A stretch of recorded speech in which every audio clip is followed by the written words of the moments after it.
কাবরা সাহেব, এই দুইটারে সকালে আজকে বাঁশির পাট খেতে ওকামা করতে লিপ্ত আছিল। ওন থেকে আমরা দৈরা এনে সবে মিলে এনে বান্ধা থুইছি। তা আপনি এর কি পক্ষ বিচার করবেন না সূক্ষ্ম বিচার করবেন? এই কাজে তুই তো আকামাটা করে নিস। এখন ঘটনা হইলো যে এই ছেলেটা একটু তোর এখন বিয়ে করা লাগবে। না কাবুরা সাহেব, আমি এই শরীক বিয়ে করাম না। হ্যাঁ, বিয়ে করবি না? ওকামাটা তো খুব সুন্দর না, বিয়ে করবি না? তোর বিয়ে করা লাগবো। তুই যদি বিয়ে না করস এই ছেলেটাকে এখন কেনা বিয়ে করবো? হ্যাঁ, তোর এই ছেলেক বিয়ে করাই লাগবো। তুই যদি বিয়ে না করস এই ছেলের জীবনটা নষ্ট হয়ে যাবো। এই হোক না তো এই ছেলের মুখটা দেখি বাই করছে, এটা কার বেটি দেখিস? ও কাবরা সাহেব, ঠিক কইছেন, মুখটা তো আমিও দেই নাই। এই কেরা এই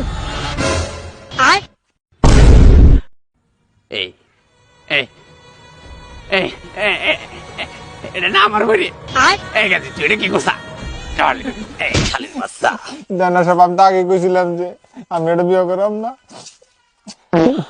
কি কথা রে তুই? এই